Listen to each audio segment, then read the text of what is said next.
In today's video, we're going to talk about reducing risk from angel investing. I'm going to share my screen. So one of the things that people often ask me is how much to invest in a company. And the way I think about it is so many different factors.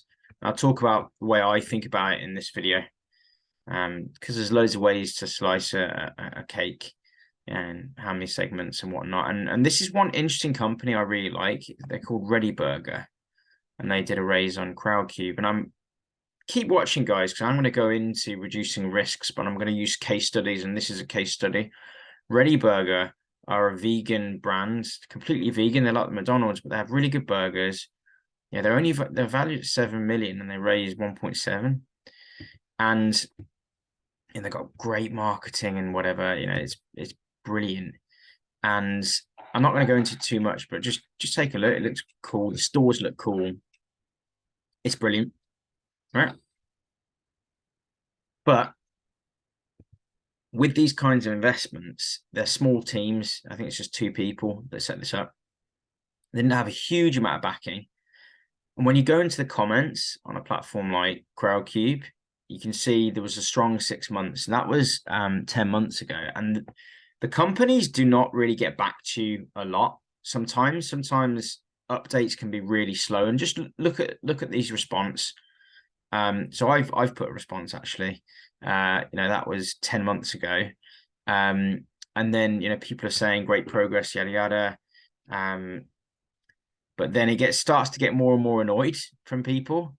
I asked about franchises, and then people are like a month ago, well, I'd kind of expect an update, blah blah blah. And then someone a few days ago, Crowdcube is the worst for having such inactive startup updates with non-existent communication. So I suppose I'm covering two things in this video. The first is about communication and the size of company. That's one way to reduce risk. But you have to understand that a small company might not get back to you that quickly. Also, small companies, I think, really small startups, that it is the riskiest time, when you're a very small company. And I'm going to show you one that went bust recently, a company that I actually invested in, not a huge amount. And I'll talk about that as well. It's kind of interesting. They're still doing Google Ads. That's interesting. Anyway, I'll click on them. Apparently they went into liquidation, but it looks like they've still got their Google Ads campaign running, which is very bizarre because they're in liquidation. But anyway, it's this company, alcoholic tea beverages, called Novelty. I did mention to them, in the crowdfunding raise, that I thought the name Novelty might cause people to think it's a novelty and not order that much. Anyway, these guys went into liquidation in recently in 2022, despite having good press, despite raising a decent amount of capital, and they were a small team and they couldn't handle COVID and things like that. 1 second, sorry. And so there's a couple of ways I think to reduce risk. I lost some money in this. I probably lost a small amount, probably $500, £350. I think I invested something like that, three or £400. And how I reduce my risk, I'm gonna stop sharing my screen now, is number one, I don't get panicked if a startup hasn't got in touch with me in 6 months. In fact, in some cases, startups don't contact you for a year or two. It doesn't mean they're not growing. It doesn't mean they're not experimenting. It doesn't mean they're not, having a good time of it in terms of growing the company and whatnot. It just means they're busy. And actually doing investor comms, both on a one-to-one basis and a one-to-many basis via emails or via an investment platform or videos, is time intensive. It does take energy to do investor webinars and to do emails and reports and everything. But in terms of reducing the risk of you losing money from investing, this is an advice, it's my experience. I think one of the easiest ways is to increase the amount of the volume of investments one makes in a diversity of companies. I did read someone, I don't know who it was, invested £100,000 in Novelty.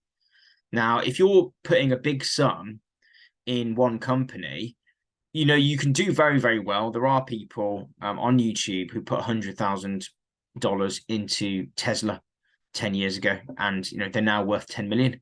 But there'll be so many more people who put a lot of money into a startup, 10, 20, 50, 100,000, and it doesn't go anywhere, and the company goes bust and they lose all their money. Now, I think the angel investing, to me, and the new style of angel investing, where people like me and you can put in £100, $200, smaller amounts, means that you can actually invest in 100 companies. If you're putting in £100, times that by 100, it's £10,000, which I think over a period of a couple of years, most people can afford. If you think about it, 3 years, it's it's a couple of £100 a month, basically. And if you do that, if you invest in 100, this is not advice. This is how I would reduce my risk. And it's how I have reduced my risk. I've invested in about 85 startups. So far, I think 2 have gone bust in the last 3 years, which I think is not that bad, actually. One of them hasn't gone bust. One of them is kind of like, I think, converted into another company or something. I've got shares in another company, but effectively I'm writing that off. So you can call it 3 companies out of 85, between 80 and 85. So it's around, I don't know, 4% or something. But you have to understand, one has to understand, when they're investing in angel investments, it can go one of 2 ways, essentially. A company can go bust, or they can do well. And in angel investing, it's very black and white. It's not like, when you invest in the listed markets and when you invest in shares. When you invest in shares, you can invest in companies that literally do nothing for 10 years. They don't go bust, but they don't grow. And it can go kind of 10% each way, but you're not going to make a lot of money from it, but then you're not going to lose everything. But angel investing is very, very different from that. So I just wanted to say that one of the biggest ways to reduce risk is to reduce the amount of capital one puts into one company. That's one way. It's a simple way to do it. It's kind of the easiest way for most people. I would my opinion is that that's the easiest way, because if you've got 10 investments and 3 go bust, then you've got a lot more. There's a lot more pressure on those 7 investments to do really, really well. But if you've got like 80 or 100, then it doesn't matter. And one way to do it, and a lot of other kind of venture capital firms do this, is they invest more and more as companies show signal, show movement, show growth, start to generate revenues and profits, and they put more and more and more money into the company. Now, that's one way to do it. I prefer to invest kind of as much as I feel comfortable with at an early stage in a larger volume of companies, more companies, right? And what that does is you capture the upside at the start, but because one is investing in more than 10 companies, when those companies fail, when a percentage of those companies fail, you've still got early investments in some great companies. I invested not that early, but I invested in Mesa Robotics at 60 million. I think now it's 500 million. So sometimes investing early on really can pay off. And that's what angel investing for me is about. If I can find 2 or 3 of the companies I invest in that go up 50x or something like that, then I've done quite well. So you have to have a stomach for that as well, like to reduce risk. Like, you're never going to reduce all the risks, because even if you do it from a financial perspective and you are diversifying companies, there's also things like COVID, that kind of black swan risks where it's very difficult to predict what's going to happen. It's almost, harder to predict the outcome for individual small startups. How do they adapt to COVID? How do they adapt to inflation? How do they adapt to things like the events in Russia and the Ukraine? There's these kind of black swan events which are very hard to predict. Something that is also difficult is the ecosystem to which a startup is involved. And what I mean by that is there are some startups that have a lot of backing, whether it's family and friends, or whether it's VC firms, or whether it's incubators or lead investors. An example of that is Ally Robotics, which I've invested in. It's not on a platform like Crowdcube, but it's on, they have their own investing platforms they use, and anyone can invest in them, I think, from around the world, more or less. And they're in the ecosystem of Misa Robotics, which is another robotics company. And they, Misa Robotics owns a percentage of Ally. And it means that the risk is kind of reduced.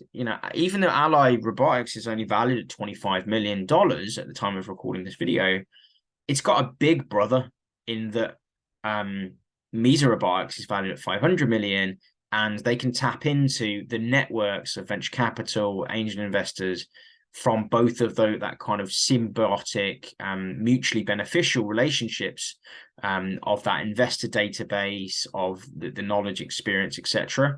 Likewise, if you've got a small startup that isn't connected to kind of anything or anyone, then that can actually increase your risk. If you think about Google, Sergey Brin and Larry Page, they got on venture capital pretty early on. And I'm not saying just because one gets venture capital, you're gonna invest in the next Google, but obviously I do think that is a variable. I do think that could contribute to success, having a network of advisors, having a backup for when things go bad, because things do get difficult for all sorts of companies for all sorts of reasons. And that's another thing. Guys, I hope you've enjoyed this video. I've talked quite a bit on this video. There's been less presentations as normal, so I expect not everybody stuck out to the end of this video, but if you have, thank you very much. If you want to help support the channel, best way to do that is to like. Remember that knowledge is power, especially the right kind of knowledge, and progress is everything. There'll be some other videos that are popping up that YouTube recommends you watch next. Take care.